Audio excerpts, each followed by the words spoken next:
Toad Town, a Dungeon Core Parody. By Dosei. Cover art by Jackafart. Synopsis. Toad Town is a dark comedy parody of the Dungeon Core/CoreLit genre of stories, and follows a similar progression system, yet is distinct from typical CoreLit, as, rather than being a dungeon aimed at killing adventurers to grow, Toad and his town develops through reaching construction milestones and such. This unintentionally leads to far more deaths than your average dungeon. The majority of these deaths are from his own minions though. Follow along as a witless Toad and his overworked and frustrated guiding fairy try to make sense of a completely new type of core in a world rife with dungeon cores. Read as they battle a Honking Menace and their very own system, all to achieve the evolutions of Toad's settlement core. End of synopsis. Chapter 1 Reborn. The last thing I felt was being ripped and torn, squeezed between massive fangs, wriggled around, and finally, hitting the soft understory of the forest. Then? Darkness, but only for about 5 minutes. After that? Light, but only a little bit.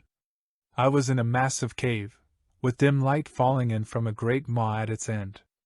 I would have blinked, but for some reason I felt I couldn't. It was a shame too, because I had been really good at blinking. The best in the forest even. The ladies loved me. Auk! Something suddenly yelled from outside the cave. A honking roar followed. Unhand me, Cretin! The first voice responded to the roar, and then quickly after that another. Ouch! The honking roars came in rapid succession, but it seemed the source of the first voice had managed to get away. Then my whole cave shook and I heard the sounds of someone straining themselves. Hey-oop! Came the first voice again, to my surprise, and another tremor rolled through the cave. A grunt followed not long after, and then, from one moment to the next, a giant's head appeared in the portal of my cave. Its tan face was childish, massive eyes like black ponds, a relatively tiny nose above a thin-lipped slit that was probably its mouth, large bulbous growths below its eyes, which had reddish blush on them, a sporadic growth of black hair on the very apex of its cranium, like a resilient bush in a barren desert, and lastly, a weird hole on either side of its head, which the tan skin on its head seemed to be sucked into. Its eyes narrowed as it stared into my cave and I felt myself shiver in fear. But in that moment, I realized that not only could I not blink, I also couldn't move. Those black ponds settled on me, and the thin-lipped slit moved slightly. What the hell? It said. Another quake rolled over me as the giant crawled into the cave, stooping its head low and curling up its body inside. That's how large it was. Crawling on its hands and knees, the giant came closer, each movement sending tremors over me, and yet I still didn't move. Couldn't move. Why are you so small? Is this giant speaking to me?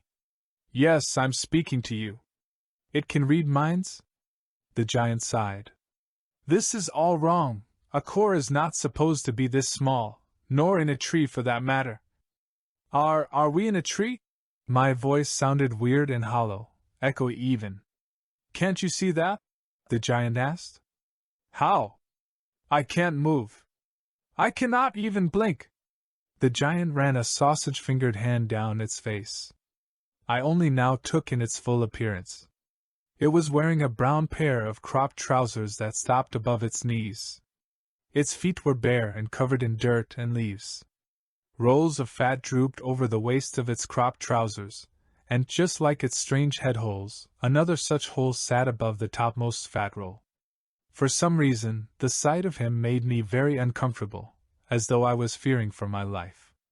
Of course you can't move or blink, it replied as though that much was obvious.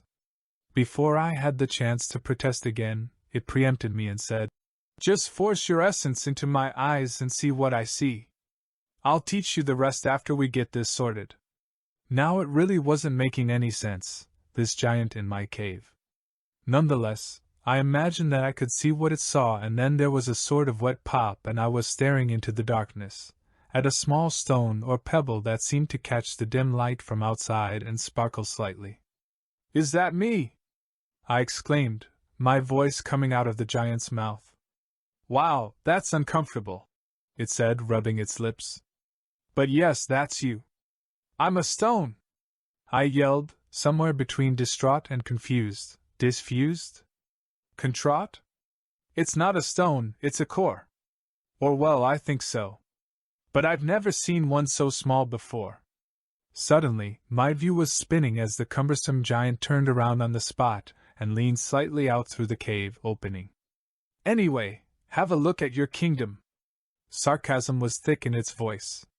Light blinded me for a moment, but then I saw what lay beyond the cave, a forest.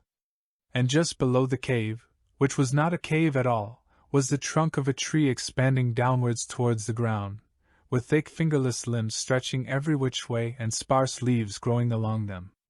At the foot of the tree that we were in, a honking monstrosity stood, wings spread wide in a threatening posture. If I'd had any control over the giant's eyes, they would have widened at the sight. That's a pissed-off goose, the giant replied. The pissed-off goose that killed me, I said, finishing my revelation. What? It killed me, chewed on me, slapped me with its wings. The whole lot. It was very traumatic. What kind of pathetic human were you? Human, I returned through the giant's mouth. I was a toad, not a human. Don't be ridiculous, it scolded me, keeping its stare fixed on the goose as it marched around the foot of the tree, its wings spread wide while it honked furiously. Show off. I am serious. How would a toad's soul get turned into a core? That makes no sense. You tell me. You seem to know a lot more about this than I do. I just woke up here. The giant snapped its fingers and I shot out of its body at once, returning to the immobile little shiny pebble that was now my body. Or rather, my core, whatever that entailed. I watched as it turned and used the aperture of the cave to get comfortable, then it clapped its hands together and pinched the air as it drew them apart. In the space between its lumpy hands, a book covered in beige leather, spotted with purple, blue, and red, materialized itself. The giant caught it before it had a chance to fall, then immediately leafed through its many dog-eared and worn pages with surprisingly deft fingers. Hum, and other such sounds emanated from the giant for the next few minutes, then with a bang it snapped the book shut and looked towards me with the black, bottomless pits in its face. It seems you're not a dungeon core as was expected, but rather something called a settlement core. I'm still pretty lost. Me too, it replied. Good thing Lord Deathheim deigned to give me this encyclopedia of infinite answers. Deathheim? The Lord of the Unliving, the Master of Undeath, the King who shall never die, etc. You would have been serving him, if not for this nonsense. Sorry. Don't blame yourself, the giant responded. Wasn't your fault you were sucked into this pathetic little pebble some idiot bird stowed away in here. That said, we do have a job to do. I won't be getting any bonuses if you don't grow stronger, so your success is my success. I am still very lost and confused. The giant turned around and looked straight at me, or my shiny core, pebble, thing, and said, That's why I'm here. I've usually only worked on cores affiliated with human souls, but a toad's soul might be amusing, or at the least peculiar enough to tell to my coworkers later. What exactly are you? Me? It replied, putting a sausage-fingered hand on its exposed breast, squishing some of the fat and skin as the fingers pressed themselves white. I am your new fairy, Anne. You're not a fairy, I immediately said. I've seen them. They're about as big as a puffed-up dandelion and they look prettier. A wounded expression flashed across the giant's face, but before I could feel bad, it morphed into a scowl with a pointed forked tongue and a fat finger pulling down the skin below one of its massive eye holes. You hurt me with your words, little toad, it said. But you're right. To call me a fairy is nothing short of lying, but alas, that is the term by which we have become known, whether we are associated with Lord Deathheim or Lady Light. The true name for my kin is Slu, and based on which deity we offer fealty to, we can become a will-o-wisp, myling, Diogen, etc. To answer your next question, I'm a myling due to my association with Lord Deathheim. And to answer your question after that, I'm here to guide you into becoming stronger. The giant was surprisingly good at predicting my questions. I'm supposed to grow stronger? Preferably. How? The myling lifted a finger as though it was about to tell me, but then frowned and started leafing through its book again. After a few minutes, it regarded me with its enormous eyes. It seems it is not as simple a matter as for a dungeon core, since you have to construct certain things and reach rather peculiar milestones in order to grow. Normally, you would just have to kill adventurers to grow stronger, but it seems a settlement core is not as straightforward. Anyway, I believe an introduction is in order. I have taken on the appearance of a human boy as is my wont, but my name is Boy, I shouted, remembering where I'd seen one of those human tadpoles before. Granted, this myling looked very far from that, what with its holes in the side of its head and enormous eyes and slit mouth. Look what you did! What? My name is now officially Boy. Why? Because you interrupted me. The introduction is a very formal process, and interrupting it can make everything go all wonky. And thanks to your timely interjection, my name has now been set as Boy. I won't be able to change this until I leave your side, and who knows when that'll be.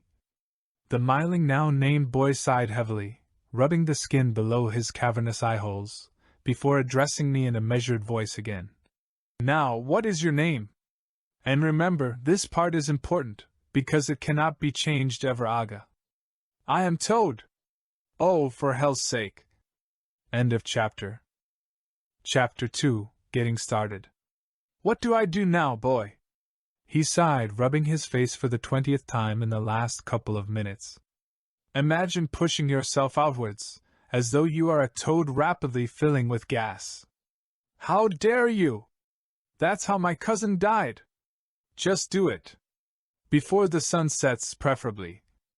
Though it was a bit hard to get started, I eventually managed to concentrate on the task and imagine my form pushing as far outwards as it could. Physically nothing happened to my core, but metaphysically, a sphere began forming around my little shiny pebble body and pushed outwards, past the cave in the tree, down the trunk and along its branches and leaves, past the foot of the tall tree and over the grass, continuing through the forest for at least several meters on either side of the trunk. In terms of size that I was now spread across, it was something akin to my childhood pond where I'd been spawned. Good, Boy encouraged me. Is that as far as you can go? I sucked my spirit into the core again, and beheld the dimly lit, and getting dimmer by the minute, cave, where Boy sat in the opening, dangling his chubby legs out over the edge as the setting sun slowly withdrew its light from the forest. His right hand was held in front of his eye, with his fingers forming a circle and around which a bubble seemed to have formed. He moved his head ever so slightly around as he scanned the surroundings with the weird bubble in front of his eyes. Seems so, I replied. I feel very sleepy. That's normal. It appears that this is all we have to work with for now. According to the encyclopedia, you have to start off with a single farm, but even then, this seems rather small an area to build a farm, let alone grow anything. I still don't really follow all of that, I replied. What is it I'm meant to do? Normally, you would spread your influence through a cave and inhabit it with creatures, monsters, and so on, but seeing as this is anything but normal, you're supposed to make a settlement and house it with humans. I'll be able to create humans. That appears to be the case, yes. But before we get anywhere close to making a settlement, we have to start small, with a farm. When you get stronger, you'll be able to create a hamlet and such. So how does it work, this process? According to the encyclopedia, the progression ladder for a settlement core goes like this. You start off as a single farm that becomes a hamlet, i.e., a collection of farmhouses. From there you grow into a village, then a town, then a castle town, then a capital, and after that, it all gets rather complicated. That sounds complicated enough already. Get some rest for now. When the sun rises, we'll begin constructing the farmhouse. The following dawn, as sunlight started sneaking into the tree cave, I seemed to have recovered all the energy I expended the previous day. Sensing this, somehow, Boy opened his eyes and looked at me. Let's get to work. He crawled forward, towards my core, the cave trembling as he moved, making my vision vibrate uncomfortably. I want to set one thing straight. My name is not Boy. It isn't? Of course it isn't, he replied with a frustrated sigh. I am officially known as Imuxaquit, the Squire Lord of Guilty Pleasures and Minor Vices, but I will allow you to address me as Ema. Emu? I am you.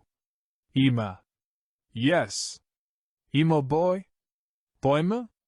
No, that's not. Emu the boy. Oh, for hell's sake. What is a Squire Lord? Listen, I want to settle this so you don't get stuck on the wrong name. We'll be working together, and this sort of thing makes me want to lead you off a cliff, rather than down a gentle slope. I don't know what that means. Pray you don't find out. Ema. Yes, Boy replied. What's a Squire Lord? We slew of Lord Deathheim are arranged into a hierarchy that the mortal kings decided to adopt for some reason. Fashion is my guess, but you never know with humans. Anyway, at the top you have the lords, who may speak directly with Deathheim. Below them are the aristocracy, who are spread across many titles. These are, in order of power, Archduke, Duke, Marquis, Count, Viscount, and Baron. After the aristocracy comes Knight Lords, Knights, Squire Lords, Squires, Men-at-Arms, Footmen, Lowborn, and the unmentionables at the bottom. I'm confused. Of course you are. You're a toad, after all. I'm Toad. Yep, Boy replied, pinching the bridge of his tiny nose.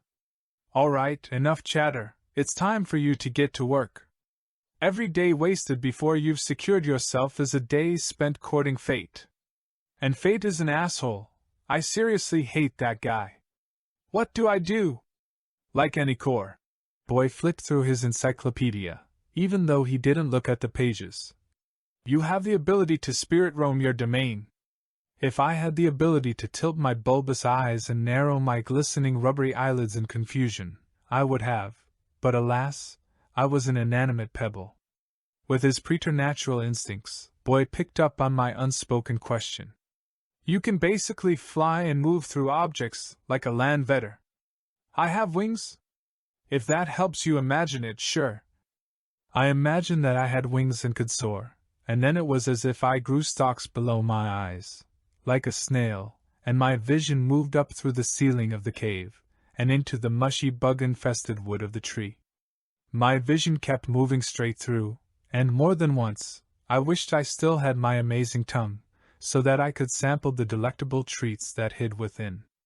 I was once the fastest tongue shooter in my childhood pond and the bane of all mosquitoes of the forest, but alas, I was now a tongueless misbegotten pebble. When I grew bored of seeing the inside of the tree, I moved through the bark and found myself suspended in the air, far above the tiny cave within which my core resided. I saw Boy start to climb out of the opening, one hand cupped and covered in a bubble that he looked through to see me. Hey Boy! You're doing great! Have a look at how far you can extend yourself, but be careful not to overexert your limited essence. I rotated my vision, so that I could look out over the nearby trees and the forest beyond. Wanting to see what the birds saw, I went even higher, until I suddenly could go no further. Far below stood my tree, and a strange smoke-like trail tethered me to it like the string of a spider's web. As I looked around some more, I suddenly exclaimed, I can see my childhood pond from here! Then a loud snap brought me back into the cave. All right, enough playing around. Creatures and humans are naturally drawn to cores, so the longer we take to get situated here and mount some sort of defense, the worse off we'll be. Are we going to be under attack? Boy flicked through the encyclopedia quickly, then, upon not finding what he was searching for, said, in a defeated voice, I have no idea. But it never hurt to be prepared. How do we prepare? I asked eagerly. Lack of a proper defense had after all seen me brutally murdered by the Honking Menace, whose ululating voice could still be heard nearby at times. You have to be the one to prepare, I'm merely the advisor. But it's simple. We follow the rough guidelines marked out in my tome and improvise the rest. End of chapter. Chapter 3 Blueprint. After following Emma with my floating essence as he scaled the branches down to the forest floor, muttering long strings of expletives the entire way, we stopped near the border where my essence could go no further. I'm not quite sure how exactly you're meant to build stuff, the Myling said. The encyclopedia is way too vague to be of any use. What does it say? Something about you being able to place a blueprint of buildings within your domain. I concentrated really hard to make something appear, until I realized I had no idea what I was trying to actually create. What was a building? Was it like the burrow in the dead tree near the pond where I'd lived? If so, I needed to make a big hole. An implosion of earth made the boy jump nearly a meter into the air in surprise. What the? Toad, why is there a hole in the grass? Is that a building? It looked pretty comfortable, albeit large, for a toad. No. He held up his book and flipped it to a page with a drawing on it of what appeared to be a bunch of trees chopped down and cut in half, before being assembled onto a loose foundation of large stones into a strange shape. I suddenly remembered that I had once seen men with large, oddly shaped sticks felling trees and talking about building stuff with the wood. The squirrels who had previously lived in those trees were pretty pissed, though. I tried to concentrate on this image, and then, with a strangely wet pop, a blurry see-through outline of my mental image now stood next to the hole I'd made. I did it! Emma looked around in confusion, then lifted his hand and formed that weird bubble thing. As he looked through it, he sighed in annoyance. Curse it! What? Is it wrong? No, you did well. The system is what is wrong. Why? Because we're working with a blueprint construction system, meaning, you need to make your creatures build your structures, which is not only a logistical nightmare, but also highly ineffective. Normally, you would be able to just wish things into being and poof, there they are, but no. So I should make a human now? Yeah. How? Same way as the building, although imagine that you are pushing part of yourself into it, like breaking a biscuit in half and keeping only one part, while giving the other to your creation. What's a biscuit? Emma seemed to contemplate how to word his advice, before settling on something. Imagine splitting a mosquito with a neighboring frog. I can't believe what I'm hearing. What? Why is that such a bad thing? A toad sharing a meal with a frog, If my friends heard you even say something like this, they would croak. Croak, I say. Frogs and toads don't get along? Let's just say, when my third twice-removed cousin married a frog, she was ousted from our pond forever. Banished. Exiled. My great toadsesters didn't fight 17 wars for that pond against the cunning frogs, just so we toads could live side by side with them. Amos started massaging his large forehead. You're giving me an ulcer. Just create the damned human, okay? Though I was still incensed, I followed his guidance, channeling my indignation into the task at hand. Like a vicious mole, a mound of earth grew out of the grass, before exploding in a shower of tufts and dirt, a single naked weird-looking frog standing on all fours before us. What the hell is that? A human? Why is his face so handsome? Revolting, more like.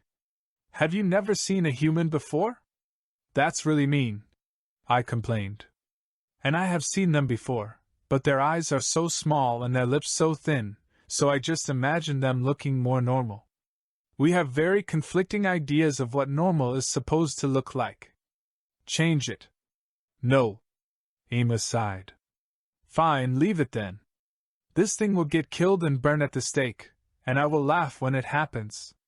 The human remained on all fours, alternating between staring at Emma and me, even though I should be invisible. It blinked its beautiful moist eyelids and then ran its long tongue over its cornea to give it moisture. I think I'm gonna be sick. Make it stop doing that. The tongue thing? Yes. Please. Also, humans don't crawl like that. They stand on two legs. Like me. Isn't it better this way? Absolutely not. Human stand, I demanded with my thoughts. Why is it doing a handstand? Human, stand on your back legs, not your front legs. That's better. Now make another one. I concentrated really hard, but nothing happened. I was also starting to feel very fatigued again. When another human didn't burst from the ground mole style, the boy pulled up his bubble and stared at my floating essence. You're all spent, just making that one creature. How can you tell? Your essence is like a glass of water, and currently yours is less than half full. Why can't I see my own essence? You should be able to. Just imagine that you have the ability to see it, and the system should accommodate you accordingly. I imagined that I could see my essence, and suddenly a tiny pond appeared in my vision, its water at about 2/5. I can see it now. Good. You know, for being a toad, you've got a pretty decent grasp on this. For being a toad? Sorry, that came out wrong. What I meant to say was, good job. Thank you. Anyway, tell your new minion to complete the blueprint of the house you made. With a thought, the human got into action, bending down on all fours and hopping towards the ghostly outline of the construction. Stop! What's wrong? Why the hell is it hopping? Humans walk. They walk. Hopping is superior. Listen here, your job is to make a human settlement, not a freak show. The weird face is one thing, but if real humans see your minions moving around like this, they'll either avoid them or crucify them. If I could twist my lips into a grimace, I would've, but alas. Fine. Walking, on two legs, the last few meters, the human got to the translucent building and then scratched his bald dome and looked back at us. I don't think he knows what to do. Hell damn it. What? You also have to collect the resources to make your structures. So I have to chop down trees? And find large stones and dry grass. Basically, we're screwed. This went from logistical nightmare to plain torture. Why's that? Well, for starters, you'll need way more minions than normal, because you have to harvest everything you need, such as wood, stone, ore, and so on. This also means that you'll have to specialize your workers, so they become proficient with their tasks, which in turn means that most of them will be terrible at actually defending your core. When I told my lord that I could use a challenge, he really did not hold back, huh? I think I can make another human now, I announced, noticing my essence reservoir go above 3/5. With a concentrated burst, I called forth another human from the dirt, but immediately felt drained and out of breath afterwards, my essence pond going empty. This one is identical, Emma commented. Also, where are their Jenny? He stopped himself and looked at me through the bubble between his fingers. Hey, are you okay? I'm tired. Exhausting all of your essence is a bad idea, he advised. It will take longer to recharge, and you won't be able to do anything until you're back to full. I'm gonna take a nap. Cores don't sleep. I didn't listen, as my essences was reeled back into my shiny pebble within the cave at the top of the tree and my consciousness faded. Toad. Toad. Wake up. Toad. With a burst of energy, my essence shot out of the cave like a furious owl disturbed by migrating squirrels. What's wrong? I looked around and didn't spot the boy anywhere on the grass near the translucent building, nor did I see either of my two humans. I'm here. Emu yelled, and I found him hanging from a branch 2 meters off the ground, the corpses of my two creations below him. What happened? That damned goose attacked while you were resting and killed both of your minions. Not again. End of chapter. Chapter 4 Goose. Stop punching the tree! Amy yelled, as one of my newly created minions furiously hammered its front legs against the sturdy bark of a pine tree, all its front toes broken and bent out of shape. How else am I supposed to fell a tree? With tools, you imbecile! That was uncalled for. Just make it stop before he dies of exhaustion. With a thought, I made the human halt his assault, but no sooner had he stopped than loud honking came from the distance. Ah shit, not again! Run! I'll make my humans fight it! I don't think that's a good idea. It's really strong, I remarked. It has killed 5 humans now. I've never seen a goose that angry. Also, I got a look at it with my scope and it's level 12 now. Scope? Level? Never mind that for now. We need to get this thing built, or we'll never get anywhere. I need to make tools, you said? Yeah. Have your new minions collect some sticks and loose rocks, then they can craft a workbench. With that they can make primitive stone tools, and with those tools they can harvest the materials needed to make the house. Holding his book in front of him, he showed me an image for reference. That makes sense. Actually, no, it doesn't. Just do it, please. I ordered my 2 new humans to go out and gather the materials Ema mentioned from the surrounding area. As a result of repeatedly creating the humans over and over, they now only cost 2/5 of my essence pond, so I could immediately make 2 after resting. Sometime later, both of my humans returned, one carrying a stack of dry sticks of varying lengths, and the other struggling to drag a large stone through the grass. You know, it really bothers me that they don't have any, reproductive organs. I can't even tell if they're supposed to be male or female. Maybe they're neither? Well, Amos stopped to consider it. Let's just go with that. But we seriously should give them some clothes, like what I'm wearing. He pointed to his shorts. How do we make those? Maybe there's some options to pick from once we have the crafting table. Without him telling me, I focused on the idea of a workbench, imagining the image he had shown me. It looked mostly like a flat stone with legs. Immediately the ghostly outline of the bench appeared where I had wanted it to stand, next to the outline of the house.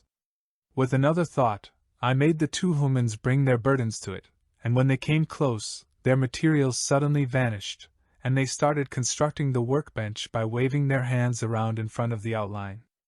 That's really odd, Emu commented, and I had to agree with him. With a poof of smoke and dust, it was suddenly complete, and the 2 humans automatically returned to finding more wood and stone, my previous command still in effect. Congratulations! For constructing your first item, you have gained the Crafting List perk. Crafting List: see a visual list of all of the items and buildings you are capable of crafting and constructing. Well, that's useful. Whose voice was that? It had sounded like a lady, but with a flat and emotionless tone.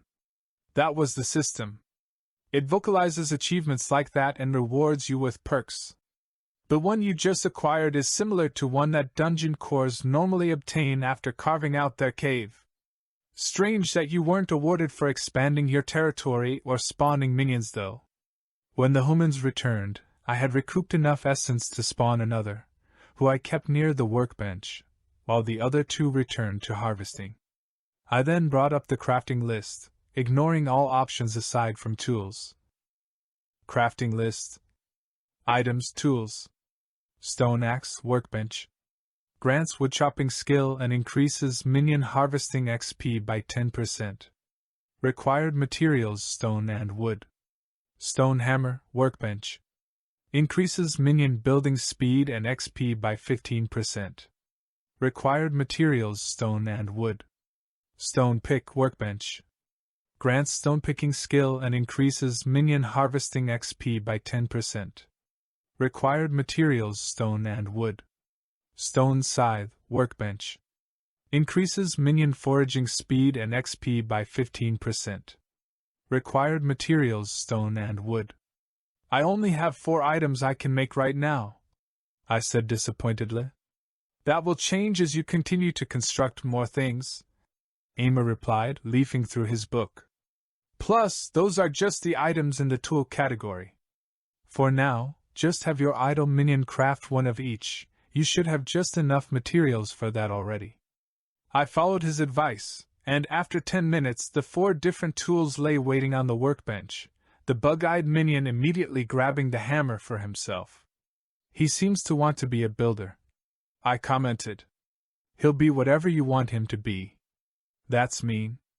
If I can make my own community, I will not be a tyrant, like Toadicus over in the swamp.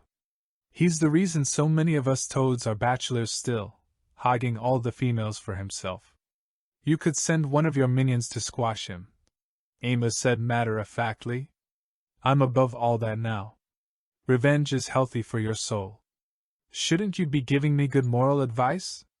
I'm a servant of Lord Deathheim. His name has death in it. I suppose that makes sense, but no, I won't stoop to his level. He's even worse than a frog. He's a traitor to toadkind all across the forest. Oh look, your minions are back with more materials, Emu announced, changing the topic. With a mental prompt, I urged the gatherers to take the axe and pick, before sending them off again. The builder remained idle in front of the workbench, not having moved a hop since making the items. Take a look at clothes and structures. Maybe there's something we can make with the sticks and stones. Crafting list. Structures crafting. Anvil, workbench and forge. Enables metalworking, but lowers minion motivation in nearby structures. Required materials iron. Fire pit, workbench. Enables simple cooking. Required materials stone and wood. Simple loom, workbench. Enables the crafting of simple clothing. Required materials wood, sticks/timber. Stone forge, workbench. Enables or smelting, but lowers minion motivation in nearby structures. Required materials stone. Workbench, one of infinity constructed. Enables crafting. Required materials stone and wood. Builder human, craft a loom and fire pit. Immediately, the builder looked around, confused. You need to place the blueprints first, Emu commented, apparently clued in to my mental commands. Oh, right. I put the loom next to the workbench, and the fire pit in front of the house, the outlines immediately appearing. Excitedly, the builder got to work, swinging his new hammer through the air in front of the transparent loom. Some time later, the loom was finished and the builder moved on to the fire pit. When that finished as well, a fire was already lit within the ring of stones. Can I craft clothes now? Nope. You need to get your hands on some yarn which, he skimmed through his encyclopedia briefly, is made from harvested plant fibers such as hemp, cotton, bamboo, etc. Good thing the downtime waiting for the constructions to finish had helped me recoup enough essence for another minion. I concentrated real hard, and out popped another naked human from the ground, a twin to the builder next to him. The fact that they're identical stands out way more when they're people and not skeletons and zombies, Ema remarked philosophically. After grabbing the scythe, the new forager human went out into the forest in search of plant fibers. Despite knowing that creating another minion would exhaust all my available essence, I went ahead and did it anyway, but as I tried to make it appear, I was halted by a message from Lady System. You have reached the limit of maximum minions for fourths. Build more houses to increase the cap. A minion cap based on houses and not domain size? That's a new one. Why didn't your book tell you that? He flipped through the pages while pointing it at me. There are literally an endless number of pages, and it's called the Encyclopedia of Infinite Answers for a reason. You have to ask the question for the page with the answer to appear. I don't know which things are similar to a dungeon core and which aren't, so I haven't asked a question about every single minutiae. Alright, sorry, I didn't realize you took this so seriously. Listen, even if your core gets destroyed, I'll be fine, so I'm taking this seriously for your sake. And my promotion tonight. What was that last bit? Nothing. Well, thank you.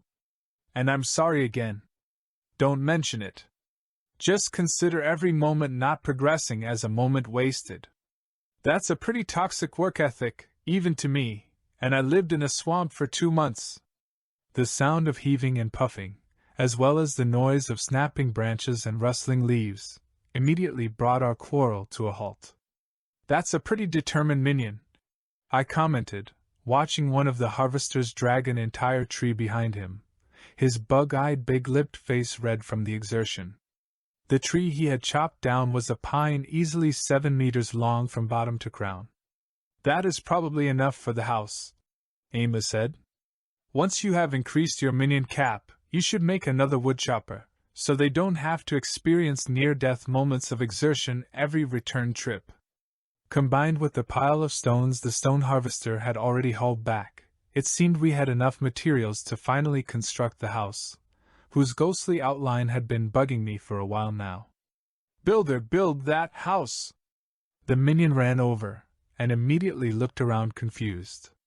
Frogget, what now? Look at the requirements for the construction of the house. I brought up the crafting entry. Crafting list. Structures. House, workbench. Increases the maximum available minions by 4. Required materials, stone and timber. It says it needs timber. You can craft that at your workbench, using the tree. I sent the builder to the workbench, and in just a minute, the 7-meter-long tree was reduced to smaller, evenly cut pieces. How did he do that? Magic? Amos replied. Yeah, I guess that makes sense. All right, builder, build that house. Pretty please. The human ran over to the outline of the house and started swinging his hammer wildly. Though it might have taken 20 minutes, I stared at the progress with bated breath, not that I was actually capable of breathing. Alas, I was but a pebble. When a poof of smoke and dust announced the completion of the house, a system message announced a new skill. Congratulations! For constructing your first house, you have gained the Who's Home perk and your domain has been expanded slightly. Kind of creepy perk, not gonna lie. End of chapter. Chapter 5. Farm? Who's Home? See a visual indicator of your current number of minions compared to your maximum cap allowed. Great, we get more space to work with. After checking the new perk, which just showed 4 of 8 minions above the indicator for my essence pool, I tried to force my essence outward, to expand the border of my settlement. Well, that's disappointing. We gained 0.5 meter. I could build more houses, I replied. No, that would be a waste of resources. While it may seem like it now, this forest is not an endless supply of wood and stone. Sooner or later you will run out and have to send your gatherers further away. You want to have a robust settlement by then.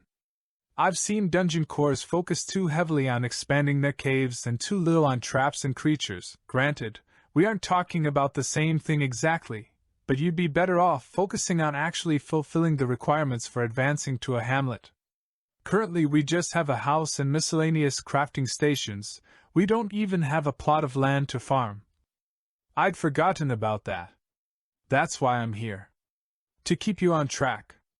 What happened to the cores that expanded too fast? They died early more often than not. Oh. Yep. Death is a common end to most cores, but their life expectancy is usually close to a century, with the right management. Once they pass about 50 years though, they are generally expected to last a few centuries. The expectancy is just held back by the many cores that perish early. Not all cores die though. A handful ascend every so often.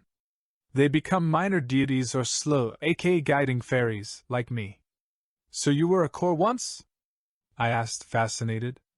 That's right. 2,742 years ago. You're really old. In the corporate world of Deathheim Slu, I am but a middle manager. Once we're promoted to the rank of knights, we get a lot more freedom and benefits. Currently, I only get about 2 weeks vacation between training cores. And that's only if they evolve at least once. 2 weeks? Even though helping cores can take centuries? That's awful. Hey, at least I get vacation. Lady Light's employees only get a single day, even their upper management.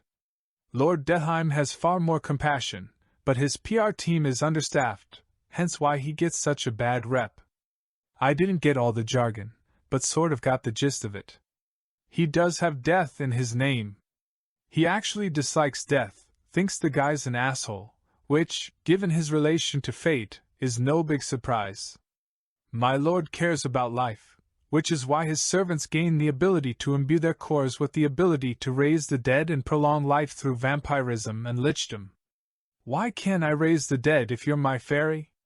Well, little toad, you're what we in the business call an outlier. But maybe down the line you'll be able to.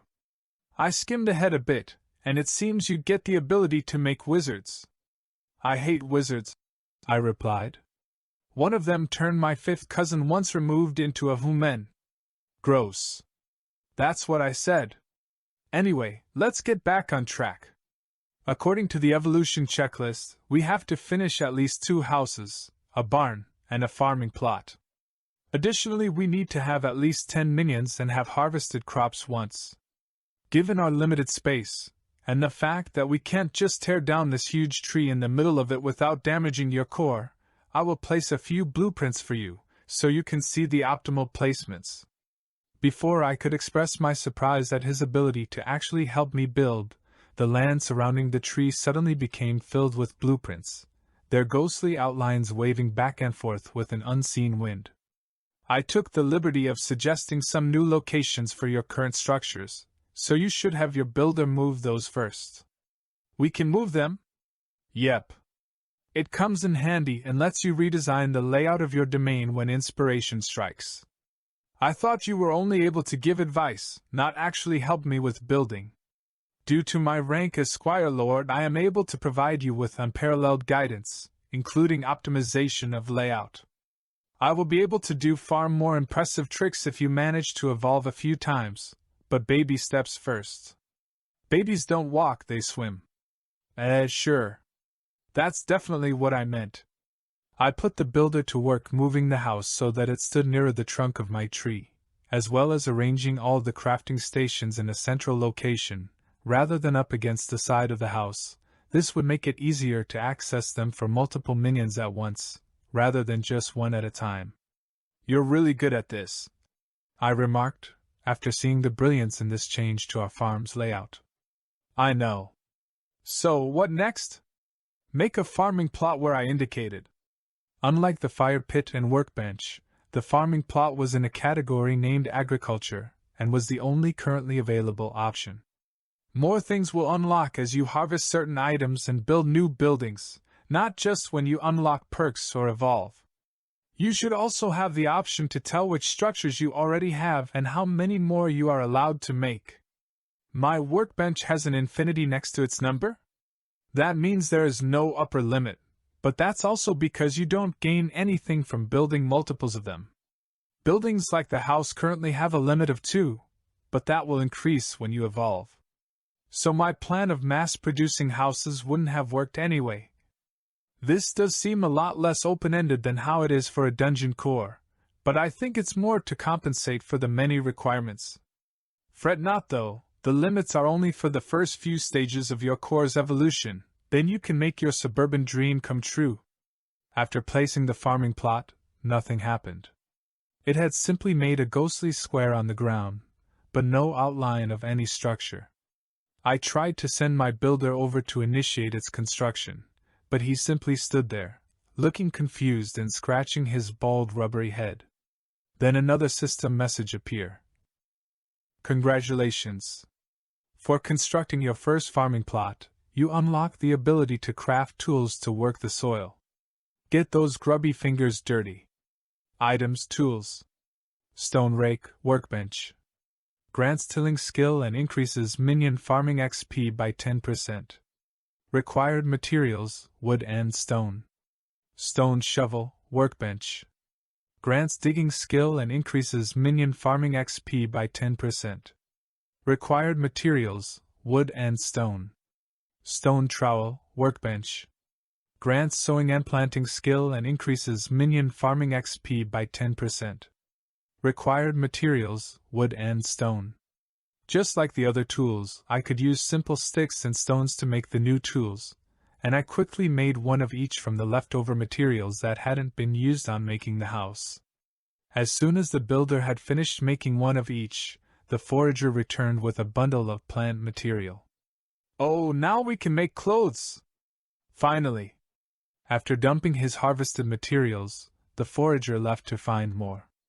Among the plant fibers were also some colorful red berries, a few white-blue flowers, and nettles.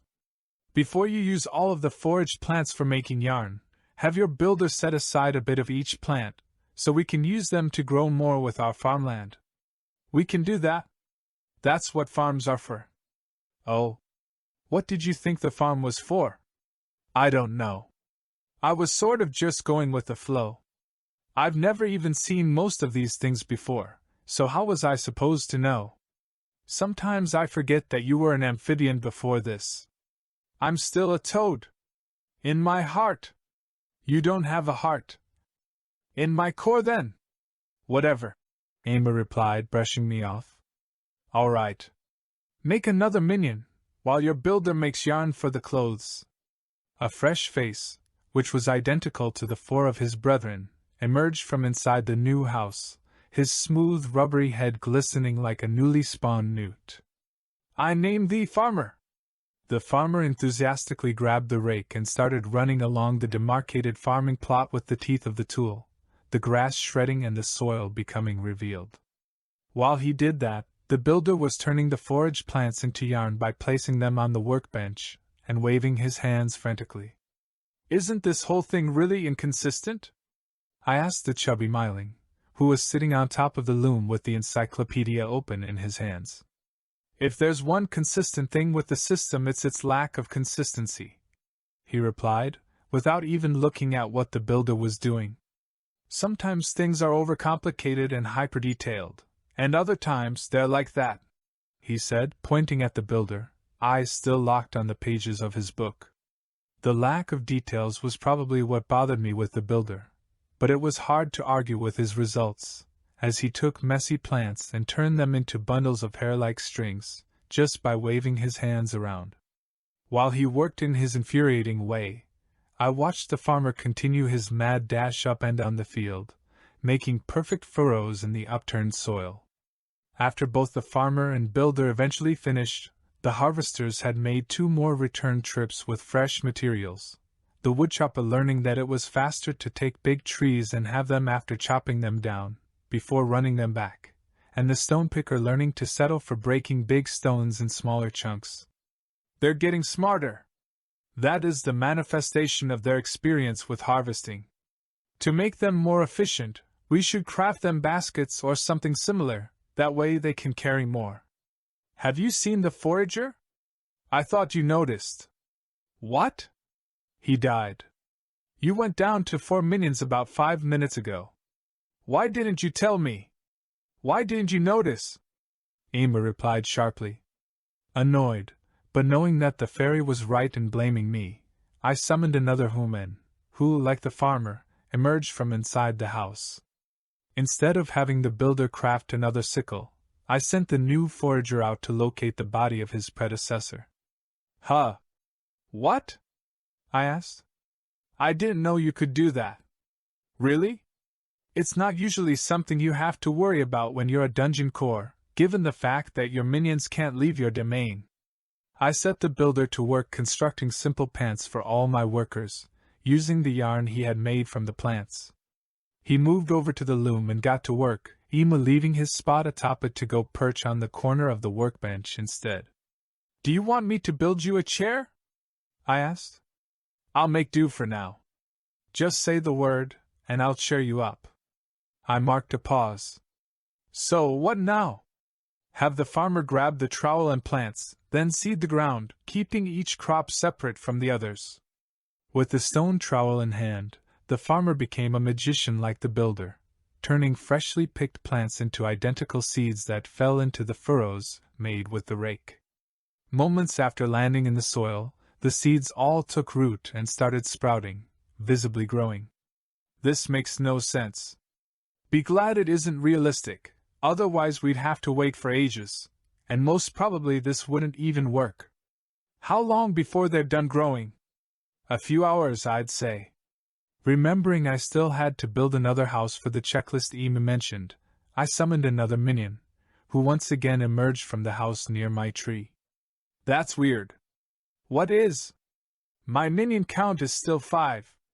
Your forager died again, that's why. Frog it! Maybe stop sending your minions back to his corpse for a bit. It's probably just a bear or something. Oh no! Now it's down to 4. I watched in horror as my minion counter went down to 3, and then, as if to confirm my worst fears, honking came from the distant forest, sounding more sinister than before. Ah, turd, Ema said. End of chapter. Chapter 6, Goosed again? Why does this keep happening? I have to say that this is the first time I've seen a goose kill that many minions. I mean, this goose is stronger than some bronze adventurers already. My farm was barren of life, following the goose's rampage through it, wherein it killed every last one of my minions. Fortunately, my buildings and tools were left alone, not to mention my farming plot, where the plants still slowly grew taller with every passing minute. Nothing to do but keep pressing on, Ema said positively. After spawning 5 new minions to replace my lost ones, and urging the gatherers to venture in a different direction than where the evil goose kept arriving from, Ema regarded me with his bulbous eyes. We need to do something about that thing.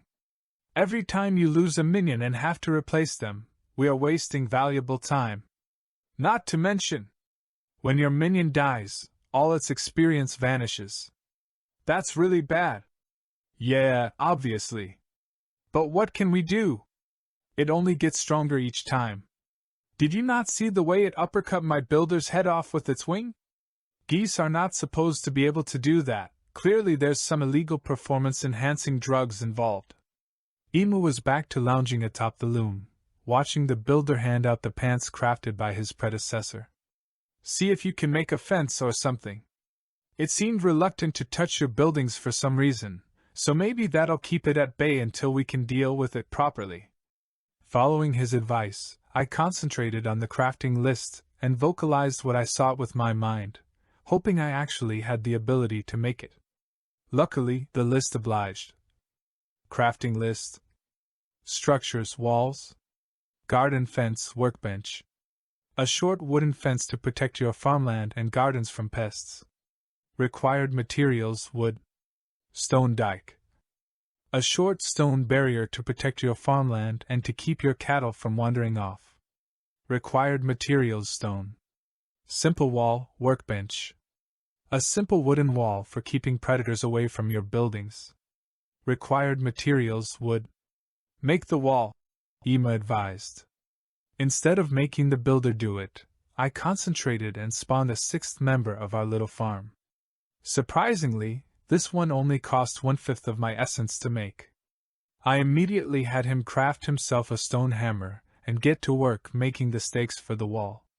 Remember to keep enough wood around for the next house. Also, did you notice your experience increased? It did? Because you've been making so many minions, you have now maxed out your spawning ability, hence why they are now the cheapest they'll ever be. Why can't I see my own experience? I asked, sullenly. I felt left out, just like when I was the last of my family to grow legs in my childhood spawning pond. For that you need a scope, he answered before flipping through the pages of his encyclopedia. It seems it doesn't unlock until you evolve into a hamlet, but it'll allow you to obtain minion sight, creature sight, and self-analysis, all of which are going to be very necessary for you to thrive. I felt the urge to evolve stronger than ever now, and hastily spawned 2 more minions, who I assigned to gathering wood and stone, respectively. When my essence has recouped, I spawned the final 2 minions that my limit allowed, and put them to work erecting the stake wall that builder number 2 had been busy making. What now? I asked. Now we should build the barn. I looked up the crafting entry to see what was needed. crafting list, structures, barn workbench, enables material storage and sorting, required materials stone and timber. Where should I put it? Without replying, Emma placed a blueprint for the building near to the farming plot. After the two newest minions had finished hammering the stakes into the ground, so that a simple 1.5 meter wall ran from the trunk of the central tree and outward for about 5 meters, where it stopped at the border of my domain, I immediately sent them on to help building the barn.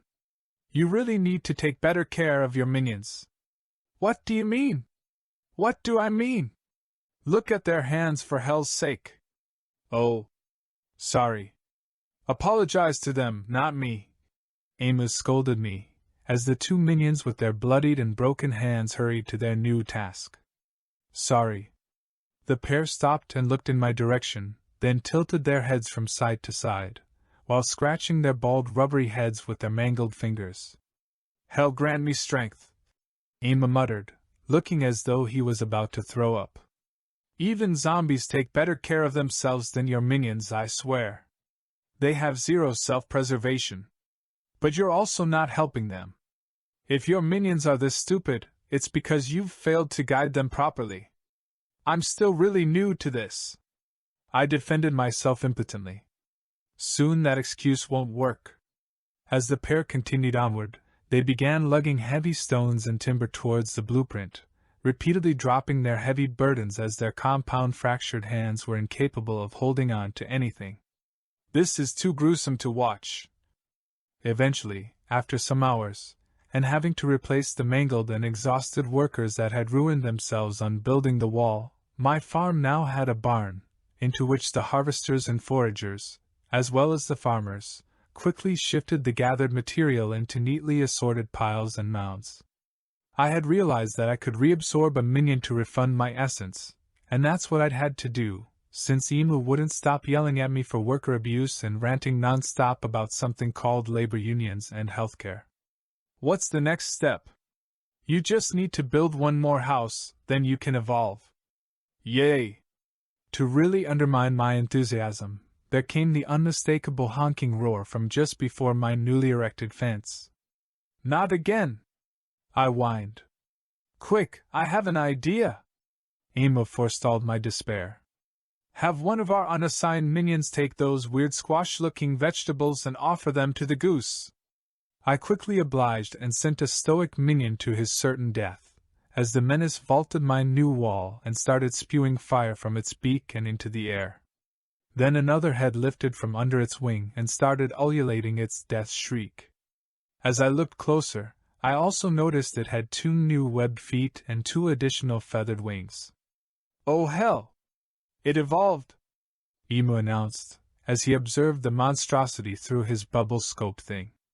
It's now something called a goose too. Wait. I think your plan is working, I replied optimistically, as the brave soon-to-be-clubbed-to-death minion reached the wall, and the beast astride it. The goose too paused its menacing roar and fire-breath combo to observe the minion, then its fire-breathing head reached down and grabbed one of the squashes, before flinging it high into the air and catching it on the way down, chomping greedily and violently, so the juices flew all around. It repeated this until the minion ran out of squash, then it looked at him intently, its 2 long necks coiling together while it quacked quietly. My minion counter went to 9/10 as the fire-breathing head uncoiled itself and took a chunk out of my minion's neck and throat, before shrieking proudly and leaping from the wall to soar through the sky above my farm, breathing fire into the air and roaring in its honking voice. And then it was blessedly gone. I can't believe that actually worked, Ema muttered. End of chapter. Chapter 7. Evolution? It's almost finished! I croaked cheerfully in anticipation, as the 2 hammer-wielding minions moronically swung their tools around in the air in front of the house and its hazy outline. As soon as it completed, I felt a warm feeling inside and was forcefully pulled back into my core within the hideaway in the top of the tree trunk. I heard Amy yell my name from outside as everything faded black. Congratulations! For evolving into a hamlet, Your list of buildings available has expanded, and your domain has grown. You've also gotten fatter. When I regained consciousness, it was no longer midday outside, but rather sometime towards the evening. I would have jumped out of myself if not for the fact that I was an inanimate core, given that I awoke to the sight of Emma leaning right up against me with the strange finger bubble that he was looking at me through. "Can you give me some space?" I asked. I felt all tingly and weird. The giant childlike entity crawled backwards on his hands and knees, and I could have sworn he looked a bit smaller than normal.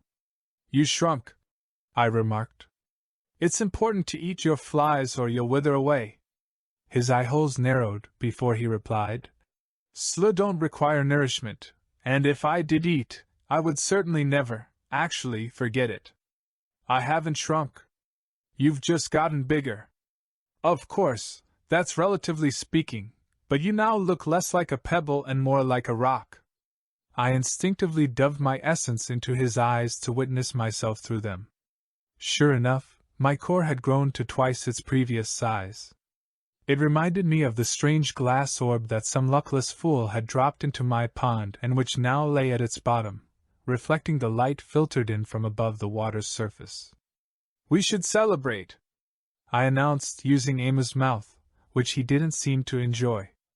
I pulled myself out of his body to hover over his shoulder, watching him rub his mouth slit uncomfortably. "There's no time for that," he replied. "If you've forgotten, our terrible two-headed neighborhood monstrosity seems to have taken a liking to our minions and produce. Oh, frog, damn it. I really wanted to indulge in some fat beetle larvae. That's disgusting. Don't knock it until you've tried it. That's a frog's way of living. Enough. Let's get to it.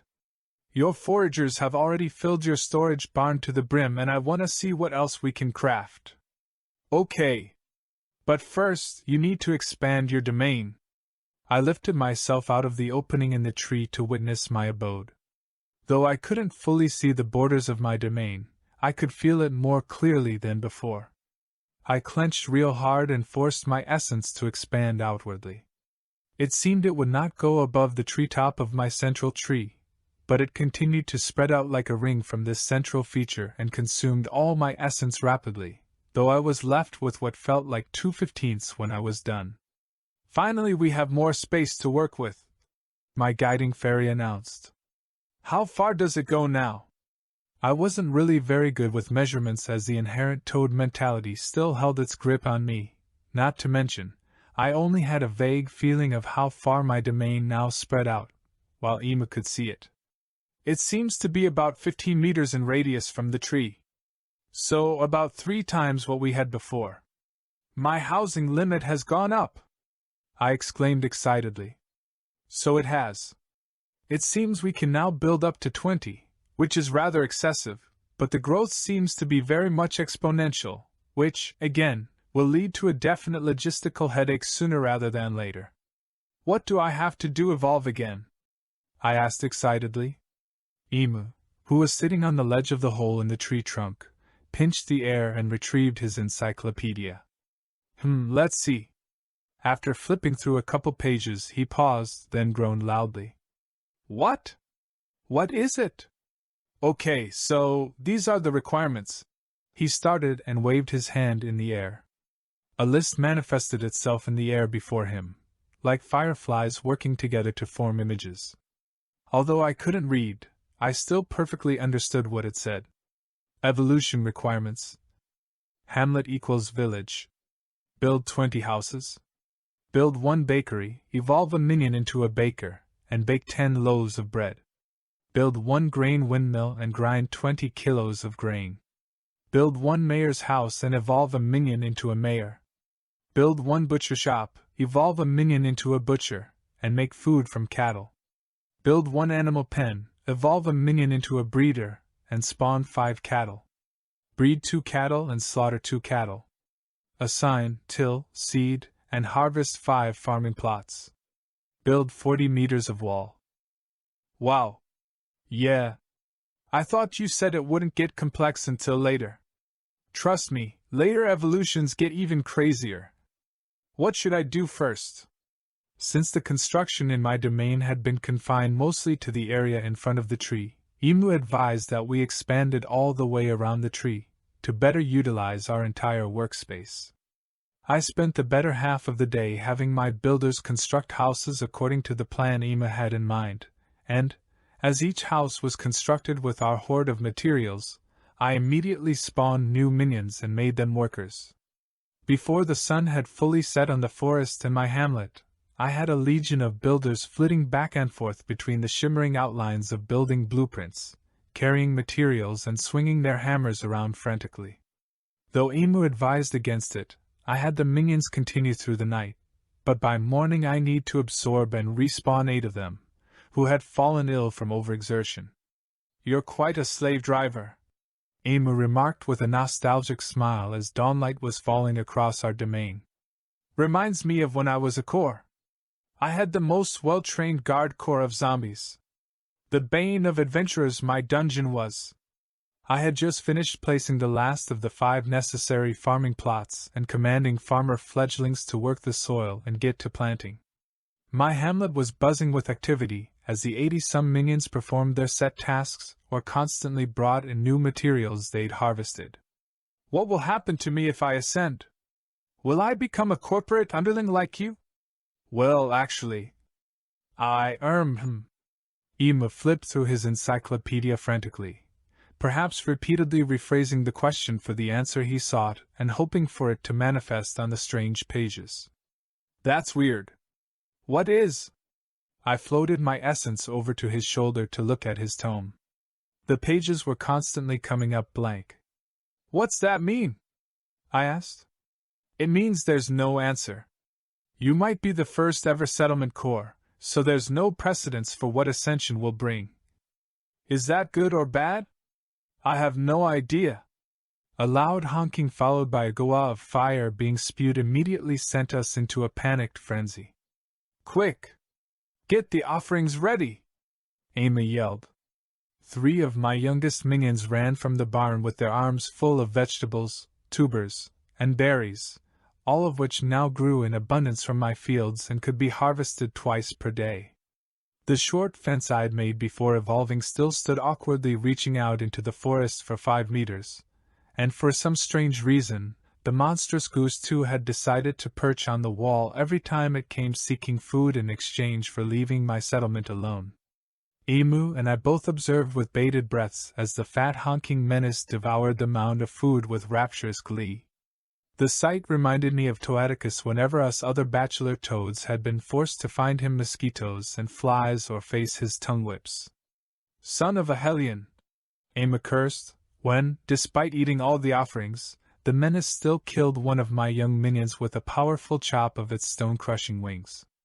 As the 2-headed monstrosity lifted from its perch and took off into the air, roaring challenges and spewing flames, I sent the 2 younglings back to their task of foraging for edible plants to turn into seeds.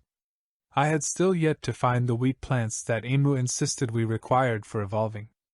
I just had an idea, the miling announced deviously. Oh. Remember the plant that made your minion vomit blood and spasm until he passed out? I nodded, but then realized that he couldn't see the gesture, though that did not stop him from continuing. If we give that goose to that as an offering, we might get rid of it for good. I spawned a replacement for the minion the menace had brutally folded in half with its wing chop, then commanded it, Minion, gather as much wolfsbane as you can, then bring it to the wall where your predecessor was murdered. Oh, and don't eat it. The newly spawned minion took off on his special quest with not a second to waste. You really are a natural at this, Amy remarked. End of chapter. Chapter 8. From Stone to Iron Age? Is this a good spot? I asked, as I was manipulating the blueprint of the grain windmill around, trying to find the most optimal placement. More to the left, Ema told me. You want it within easy access of all the farming plots. Can I just make more? No. It's wasteful if you don't need it. Okay, I replied, defeated.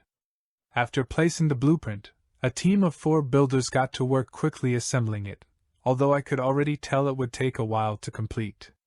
Almost exactly at the same time, the 3 foragers I'd sent out with express orders to find wheat returned, their leader clutching a single tuft of what looked like dried grass.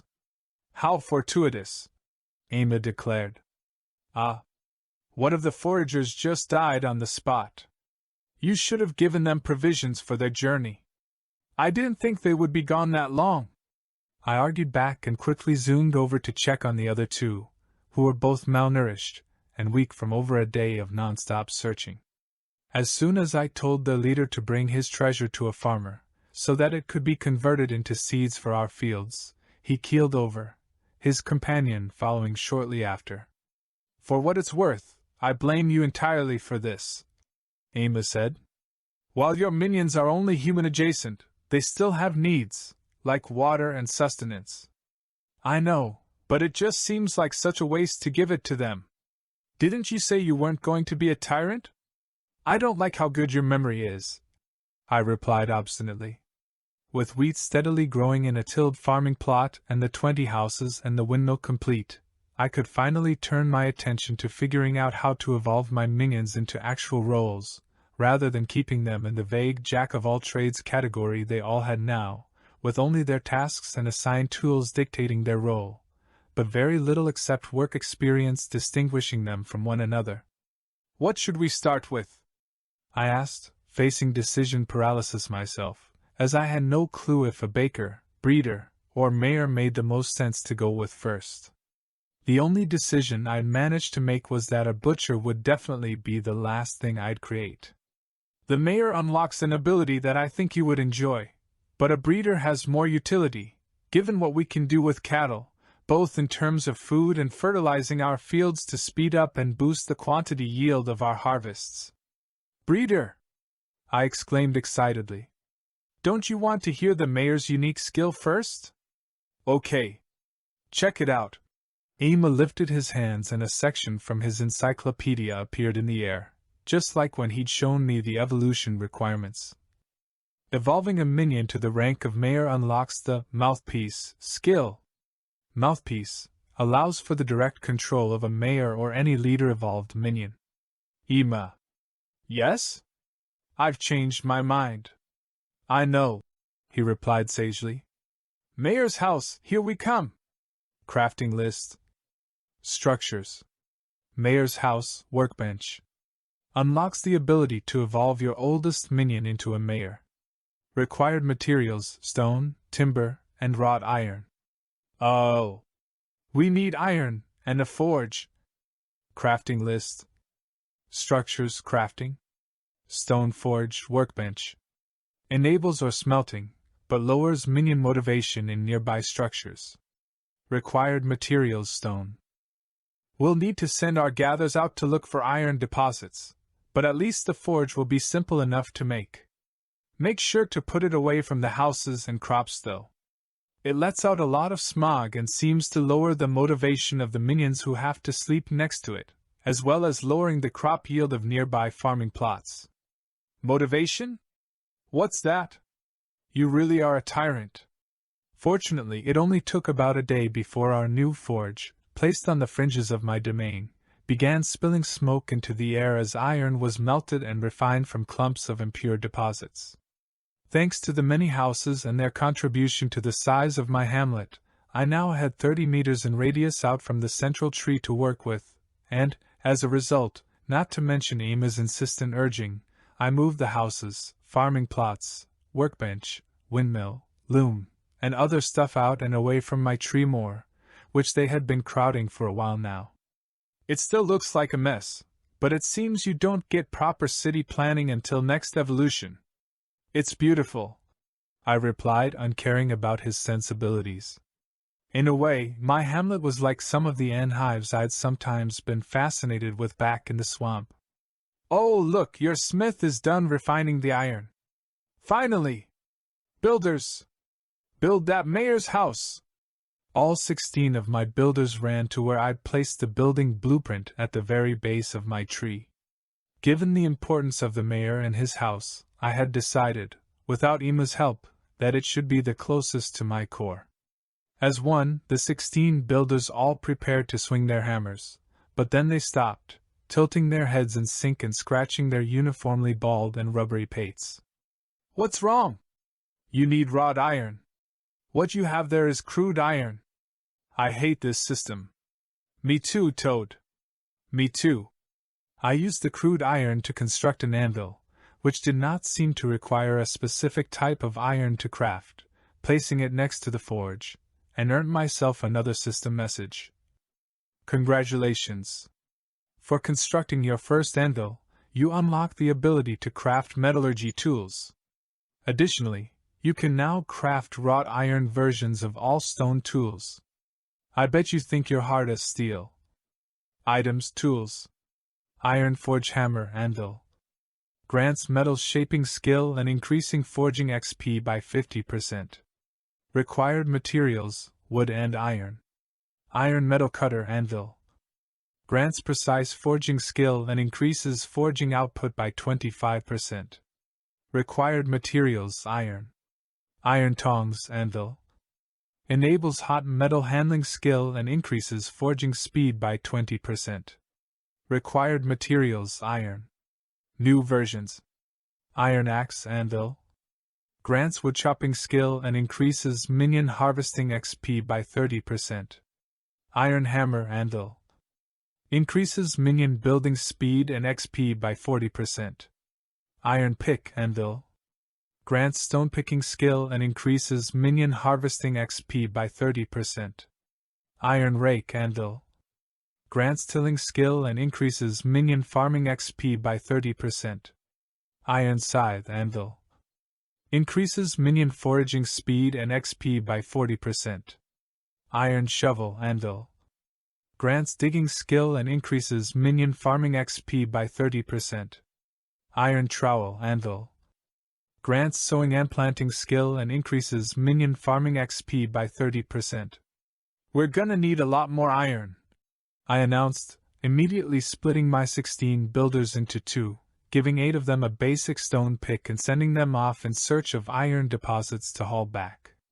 End of chapter. Chapter 9. Last minion standing? With wrought iron in hand, I could finally set to work making the mayor's house. "Poor Smithy," Emma remarked, watching his replacement working some crude iron into wrought iron, using his specialized hammer and tongs. "It's weird that it wouldn't give me the tools to handle the iron first," I replied. "Poor man lost his hands from holding all that molten slag." "It's okay," I reabsorbed him.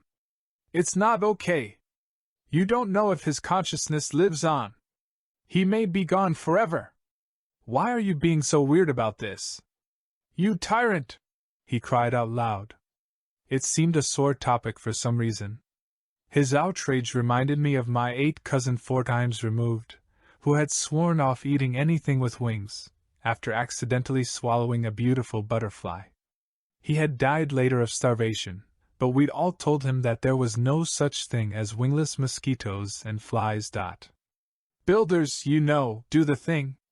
My 8 builders ran straight to the base of my core tree and started swinging wildly with their tools. I watched excitedly as the portions of the house appeared out of thin air, somehow taking the items out of the nearby materials pile they had stacked. Still, it took quite a long time, and by the building's completion it had become early morning. Though I tried my best to sustain the builders with vegetables from our farmland, 2 had still perished. "Why do they keep dying? I'm amazed you even made it out of childhood," Emma replied. "It was very traumatic. Do you know how many animals eat tadpoles? All of them." "Exactly, I don't get how you made it through that, but don't recognize the symptoms of malnutrition and dehydration." "Oh. They need water? And something more than squash and cucumbers. Why are you in such a bad mood lately? Have you entered your egg-laying phase?" The women in the swamp always became kind of hostile when that happened. "I don't. Actually, I'm not even going to deign that with a response." "All right. We have the mayor's house now. What next?" How do I figure out which of my minion is the oldest? Ima leafed through his encyclopedia. It's, weird. You're supposed to just know, instinctively? I concentrated real hard, trying to imagine that I could sense my oldest spawn, but nothing much happened. Instead, I had a different idea. 10 minutes later, everyone except the minions in high-risk fields, like foraging and toolless smithing, were assembled before the mayor's house. Minions, raise your hand if you're 1 day old. Only about half raised their hands. This is very depressing to watch. Raise your hand if you're 2 days old. About 1/5 raised their hands now. I continued like this until only 2 were left. 2 builders. They seem about the same age, I said. How do you plan to choose? You 2 seniors, whoever can make it to the mayor's house first will get to evolve. Nothing happened for about 5 seconds, but then the 2 builders started sprinting towards the house, shoving at each other, and showing a remarkable amount of enthusiasm. The other minions, without my prompting, had begun cheering and making strange sounds out of their big-lipped mouths. Then something happened which I had not expected. One of the builders lunged at the other one, bringing them both to the ground with a heavy thump. The one who had been tripped struggled for a bit, but then the other builder lifted its tool and slammed it into its head, over and over. Holy shit! Emu exclaimed. Make it stop! I can't. After the 43rd strike, the builder with serious anger management issues stood up, breathing heavily and his hammer stained with goopy flesh and brain matter. The other one looked like my 6th uncle after he was crushed by a log that one of those weird tree-chopping humans had tossed haphazardly at where he slept in the tall grass. The now definitively oldest of my minions walked casually towards the door of the house that was soon to be his. But before he went through the wooden door, he turned and looked at all the gathered minions who had been cheering him on moments prior. They all took a synchronized step back in blatant fear. They hadn't even feared the goose too like this. That guy is gonna be trouble, Ima predicted. It's fine, I'll be able to control him. I will hold you to that promise. When the door to the mayor's house closed, nothing happened and the minion stayed inside, not emerging as a changed being. How long will this take? I was getting quite impatient now, with all this build-up. It will take until you actually focus on making him evolve. How? Focus on him and imagine you're feeding your essence to him. I followed these vague instructions, but within moments, lights shone out the primitive windows of the building, and there followed something akin to a clap of thunder, with a thick mist of smoke curling out the windows and from under the door. Then the minion walked out the door, to rapturous applause from the still-watching congregation of minions, 4 of which had died of dehydration during the long wait. Nothing's changed, I said. He has a hat now, and his clothes are purple. I zoomed in close to my first evolved minion. He wore a strange comb-like thing atop his head. Apparently this was called a hat. In a way, it looked a bit like some of the shells that the slugs who thrived in the glippy soil of the swamp often wore on their bodies. Congratulations. For evolving your first minion, you have unlocked the ability to craft furniture. Get comfortable, you worthless scum. This system is ridiculous, Ama complained. Apparently, you can now craft 689 unique pieces of furniture, one of which is called a minion chair. Congratulations. For evolving your first mayor, you have gained the mouthpiece perk. Have fun living vicariously through your minions, you sick piece of redacted. Go redacted yourself, you absolute redacted.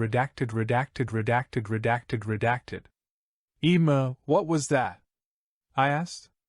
I have no idea why the system suddenly got super abusive. I've never seen that before. Is that going to become a problem? Let me try and contact the system support staff. The what? Wait, what's that? I asked, mentally pointing to some strange creature that had started wandering around my hamlet, trying to talk to my minions. That's Ama leaned from his perch on the branch he'd watched the mayor brawl from. He lifted his fingers up to his eye, forming the bubble of his scope. Oh, hell. What? It's a human. End of chapter. Chapter 10. Earl of Wassit?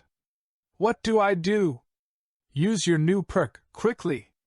I concentrated on the mouthpiece perk, and within seconds, I felt my essence get drawn into the mayor with the cone hat. It was a strange feeling, as I was in charge of the minion's bizarre bipedal body, but did not sense anything through its skin or strange finger pads, nor could I taste anything when I licked things, sadly.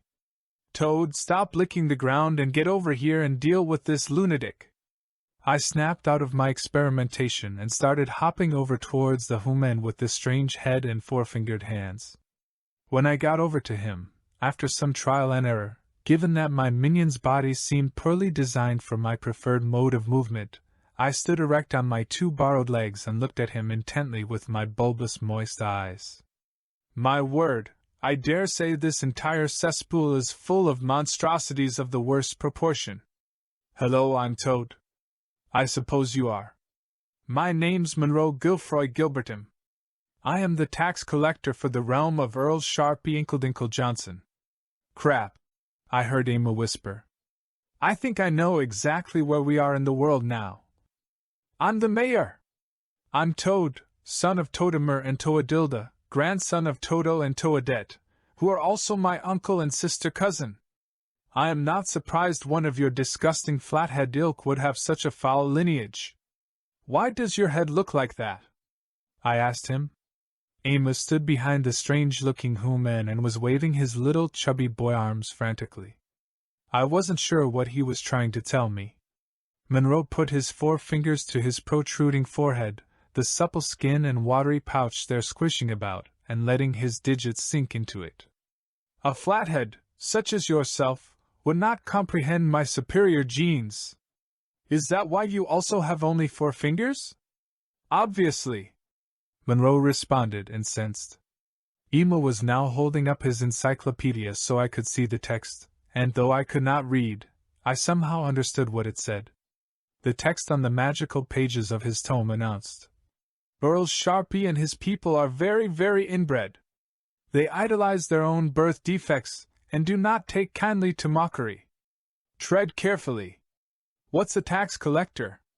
I asked the angry, strange-looking human. We collect a tithe for the Earl from all those living beneath his graceful and benevolent rule. You are illegally living in his forest, so your tithe will be quite steep, I tell you. Amo abruptly jumped into the space between us, and started very quickly de-escalating the situation and dealing with the man. Sire Gilbertham, we are a newly established settlement, but you will find our fields fecund and bountiful in their harvests. Indeed? The man seemed to have instantly calmed down as soon as Emu started buttering his whistle. It reminded me bitterly of how I'd been forced to treat Toadicus as Lord of the Swamp. Can't we just beat him to death or feed him to the goose too? I mentally asked Emu, having understood the need for subtlety now. Emu, however, completely ignored me, while showing the tax-collecting water-pouch forehead human our barn stock full of newly harvested vegetables, tubers, and wheat. My, Monroe exclaimed repeatedly. I shall have to inform his earlship of so terrific a place as what you have managed to make for yourselves within his lands. After some more extensive back and forth, Amos sent him off with an awkward handshake, caused both by the over 1 meter in height difference, but also the trouble of locking hands when one individual lacked a prominent digit. This is really bad. That guy was ugly. Okay, pot calling kettle black, but also, shut up for a second, I have to think. We now have to deal with paying a tithe to the Earl whose forest we are inside of. Is it going to be expensive? Not so much expensive, but rather, I am not sure how they will react to our explosive growth. After all, just a week prior you were only capable of making a single minion. Because settlement cores are rare? Not rare, unheard of, more like. Some dungeons, like those belonging to Lord Deathheim, are often targeted by overzealous priests and vigilant knight fraternities, and if we have to deal with missionaries due to our unique status, I might lose my mind. Are they worse than tax collectors? Much, much worse. Imagine if Girl Scouts selling their delectable cookies also forced you to listen to a 6-hour sermon about their Lord and Savior. And if you tried to shoo them away, they not only won't sell you cookies anymore, they'll send a crusade to wipe you off the map. Have you any idea how many hundreds of times I've had to listen to their asinine babblings about Lady Light? So, what should we do?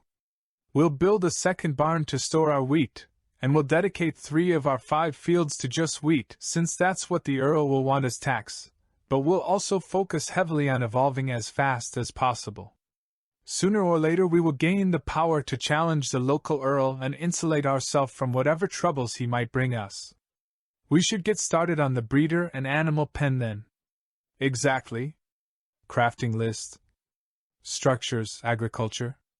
Animal pen, workbench. Unlocks the ability to evolve a minion into a breeder and spawning cattle. Required materials, stone, timber, and wrought iron. I ended up placing the animal pen on the opposite side of my hamlet, next to the farming plot that lay furthest from the forge. Armed with their iron hammers, the builders erected the basic structure within half an hour, leaving behind what was simply a round fence enclosure with a gate that held a locking bolt. The pen also came with a little shack, which was similar to a basic house, and following Emma's advice, I built a stone dike around it. The end result was a large 5x10 stone enclosure for cattle, with the pen at the end. Since there didn't seem to be any specific requirements for which minion I could evolve, I simply chose the one I'd recently spawned to replace the dead builder, who'd been slain by his competitor for the cone hat of mayoral office. As soon as I tasked the minion to enter the pen, he started sprinting, as though his life depended on it. They seem very gung-ho about evolving, Emma said, amused. At least this time it's just the one. Probably we should refrain from pitting them against each other again. It doesn't seem very conducive to a healthy settlement atmosphere. After the minion entered the shack, I poured all my essence into it, and the single opening in the door let out an extremely bright light, which quickly turned red and was followed by a cataclysmic crash and splash, like the time when one of the insane squirrels belly flopped into the pond where I'd lived in the swamp. Make sure you hold off on how much essence you give them, Amos scolded me. You literally made the poor guy explode from too much power being forced into him. To really underline this, the door to the little shack fell off its hinges, and I was forced to send a builder over to repair it. I also made the builder wipe away the mess left behind by the would-be breeder. I'll try again, I said, spawning a new minion and sending him straight into the newly cleaned shack of the animal pen, and letting a moderate amount of my essence flow into it. Again there came a light through the window in the door, but then it died down, and a mist emerged with the triumphant arrival of my second evolution. Unlike the mayor, the breeder had not been gifted a hat, but instead he had a weird thing around his neck and, when he picked up and equipped the left-behind simple clothes of the man who had died before him, his attire turned dark brown. A necktie, how odd! I was about to reply, but then the system awarded me new blueprints for my accomplishment. Congratulations! For constructing your first animal pen and evolving a breeder, you unlock the ability to construct a well to produce fresh water, as well as the ability to craft a poop shovel to handle cattle leavings. Have fun shoveling shit, you redacted. I hope your intestines are used to redacted you in your moist little redacted you redacted. Crafting list. Structures. Well, workbench. Enables minions to gather fresh groundwater and increases minion motivation in nearby structures. Required materials: stone plus shovel tool. Items: tools. Poop shovel, workbench. Grants poop shoveling skill and increases minion fertilizing speed and efficiency by 30%. Required materials: wood and iron. She's very mean, I said. At least we can now provide our minions with water, but I'll get in touch with support. End of chapter. If you enjoy the story, please leave a like and comment to let me know you want more. Make sure to support the author by liking the official story page on Royal Road, link in the description. Links to the author's Discord group or Patreon can also be found in the description.